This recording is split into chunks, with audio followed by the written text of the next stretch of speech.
Pride Live Hollywood, tell us about this month's event. Hey, I'm Frank DeCaro, and I'm one of the programmers, along with my husband, Jim Colucci, of the inaugural Pride Live Hollywood, which is a month-long festival of the arts, and it's pop culture as seen through a queer lens. And we're very excited about it because it's a very diverse group of entertainments, as it were, that we put together. And it's the goal was to take the energy of the Pride weekends here in Los Angeles and West Hollywood and turn it into a month-long a month of enthusiasm about the arts and about being queer and about pop culture in general. And so that's why we did it, and we're hoping that the audiences come for it, and they seem to be. And tonight, this is so many people we know and love from all parts of our lives and from the festival, and people are going to be on panels, and so it's been great for us. Pride Live, Pride in general it's often political or it's a party, but you're trying to do something a little different. You're trying to go cultural. Yeah, we're trying to do appeal to the smartest among us and do queer the canon, as they say, of pop culture, and really appeal to all parts of the queer community, and also our minds and not just our lower quarters. Well, give us an example or two of the programming. What do you have going on? We are starting things off with a salute to the queer content that Norman Lear, the great TV pioneer, has been foisting on the American public since the late 60s, early 70s with All in the Family. I mean, he was a man who had some of the first drag queens on television with All in the Family. He had a trans character on The Jeffersons, and even posthumously, after he lived to be over 100, he has a show that just was recently on called Clean Slate, and the creator of the show is here tonight, we're excited to say, and it stars Laverne Cox, who is a beautiful trans actress, and so he was really someone who changed television, and he dealt with everything, gay bars, bisexuality. He was amazing, and he did it before anybody with his group of programs. So that's one of the things we're doing. We're doing a salute to the Golden Girls because it's the anniversary of that. We are doing screenings of documentaries that folks may not have seen about such people as one of the queer core founders of punk rock, this punk rock drag queen named Dean Johnson.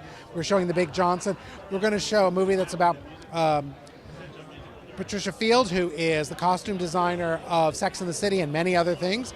We're going to show a documentary about Allie Willis, who wrote the Friends theme and September for Earth, Wind & Fire and Boogie Wonderland. And I'm so excited for the Pointer Sisters. It's a documentary about her, so we're saluting her. And we're going to do a Saturday Night Fever dance party with the director of the movie and Donna Pescow, who was one of the stars. She wore the Peace Rabbit coat, if you remember. And so we're going to dance on the roof of the W Hotel. We're going to disco dance. So it's a big, diverse group of entertainment throughout the month.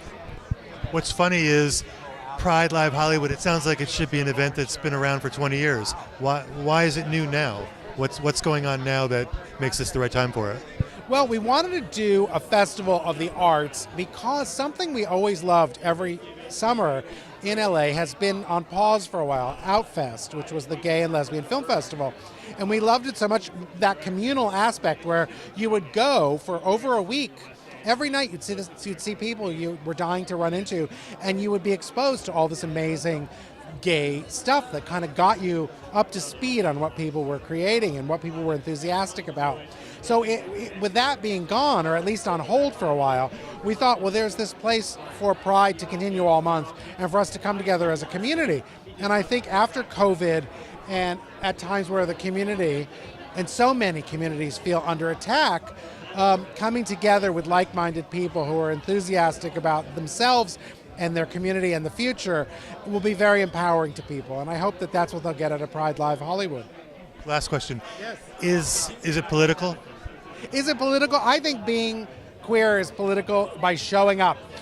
People would say to me when I did a radio show on Sirius XM, they'd say, well, how is going to Chili's a queer experience? I said, if I go there with my husband, it's a queer experience. The Olive Garden with your husband is a queer experience. So I think that us being out and loud and proud and being ourselves in the face of any sort of adversity is a radical act. And they say queer joy is a radical act, and we're trying to spread as much queer joy as we can, and not just for the queers. Although they're my people, I still love it for everyone. And most of the folks I know who are not in the community aren't scared of the community either. They really do love it, and I think they don't get enough say because more people are fine with the queer community, and they don't care about trans people. They're just like, live your life, God bless you. And I think they don't get enough of a voice, and I hope we can appeal to them as well. Thank you. This is Frank DeCaro, over and out. Get your tickets at PrideLiveHollywood.com.